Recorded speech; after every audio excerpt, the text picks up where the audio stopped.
Hi, welcome to my YouTube channel. ඔන්න මං අද හදන්න යන්නේ රසමරස පැණි බේරන වටලප්පම් එකක්. ඉතින් වටලප්පම් කන්න කොයි කවුරුත් ආසයිනේ. ඉතින් ඔන්න මං අද කියලා දෙනවා ඔයාලට ලේසියෙන්ම හදාගන්න පුළුවන් වටලප්පම් රෙසිපි එකක්.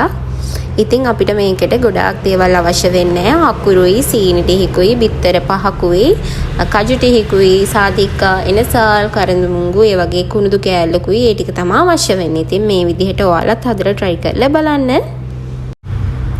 ඉස්සෙල්ලාම අපි සීනි ටික කැරමල් කරගන්න ඕන රන්වන් පාට වෙනකන්. ඊට පස්සේ උණු වතුර අඬු කෝපයක් විතර මේකට එකතු කරලා අපි මේක හොඳට කැරමල් මිශ්‍රණය පාට රන්වන් පාට වෙනකන් හඳගා ගන්න. මේ වගේ පාටට එද්දී අපි මේකට හීනියට කපාගත්ත හකුරු ග්‍රෑම් 500 එකතු කරගන්නවා. දැන් හකුරු ටිකත් අපි හිමින් සැරේ හැඳිගා ගන්න මේක දිය වෙනකන්. මෙන්න මේ වගේ පාටක් එනකන් ඔයාලා හොඳට මේක හැඳිගා ගන්න. ලිපේ ගින්දර අඩු කරගන්න නැත්නම් කරවේවි. ඔයාලට පේනව නේද මේක ලස්සන පාටකට ඇවිල්ලා තියෙනවා. ඉතින් මේ වගේ පාට වෙනකන් හොඳට මේක රන්වන් පාට වෙනකන් හැඳිගා ගන්න. ඊට පස්සේ අපි මේක නිවුනට පස්සේ පොල් කිරි ටික එකතු කරගන්නවා. හොඳට උකු පොල් කිරි ගන්න මේකට දියට ගන්න එපා. උකු පොල් කිරි එකතු කරාම තමයි වටලප්පම එක රසට හදා ගන්න පුළුවන්. දැන් අපි මේකට කරද මුංගු එනසාල් සාදිකා ඒ සේරම ටික මේකට එකතු කරගන්නවා. ඊට පස්සේ බිත්තර ටික අරගෙන බිත්තර ටික බීට් කරගන්න. බිත්තර බීට් කරගත්තට පස්සේ අපි මේකට වැනිලා මේස හැන්දක් එකතු කරගන්නවා.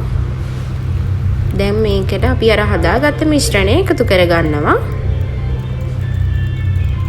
දැන් ටිකක් බීට් කරගෙන දැන් අපි මේ මිශ්‍රණයේ පෙන තියෙන නිසා මෙම පෙන ටික අයින් කරගන්න ඕන. ඉතින් මෙන්න මේ ආකාරයේ පෙන ටික අයින් කරගන්න උඩ පාවෙන. ඊට පස්සේ අපි මේ මිශ්‍රණය හොඳට පෙරා ගන්න ඕන. තැටිය ලෑස්ති කරගෙන අපි ඒකටම මේක පෙරා ගමු.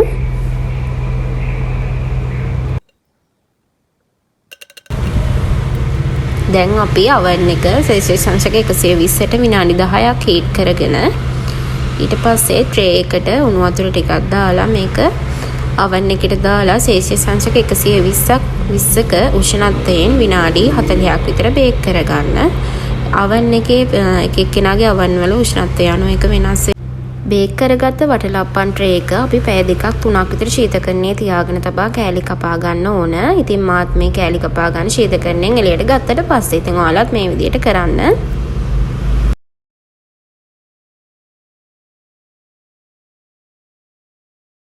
ඉතින් මං හදාගත්ත වටලප්පම් එක ඔයාලට පේනවා ඇති. මේකේ හොඳට අර සිදුරු ගතියට තියෙනවා. මේ විදිහට මම ඩෙකොරේෂන් කරගත්ත කජු ටිකකුත් තියාගෙන ඉතින් ඔයාලත් මේක කවුරු හරි අමුත්තන් එද්දී ඔයාලට ගෙදර කන්න විශේෂ දෙයකට හදා ගන්න හරිම ලේසි. ඉතින් මේ තියෙන්නේ මං හදපු රසමරස වටලප්පම් එක. පේනව නේද ලස්සනට තියෙනවා. පැණි බේරනවා මේකේ. මේක මාරම රසයි. ඉතින් මම මේක හදලා කාලා රස බලලා ඔයාලට මේ රෙසිපි එක ගෙන ආවේ. ඉතින් ඔයාලත් හදලා try කරලා බලන්නකෝ. මේකට ආසයි නම් like කරන්න, comment කරන්න, share කරන්නත් අමතක කරන්න එපා. මගේ channel එක subscribe කරන්නත් ඕන යාළුවෝ. එහෙනම් මං අදට ගිහින් එන්නම්. මගේ channel එකත් එක්ක දිගටම රැඳිලා ඉන්න. එහෙනම් bye bye.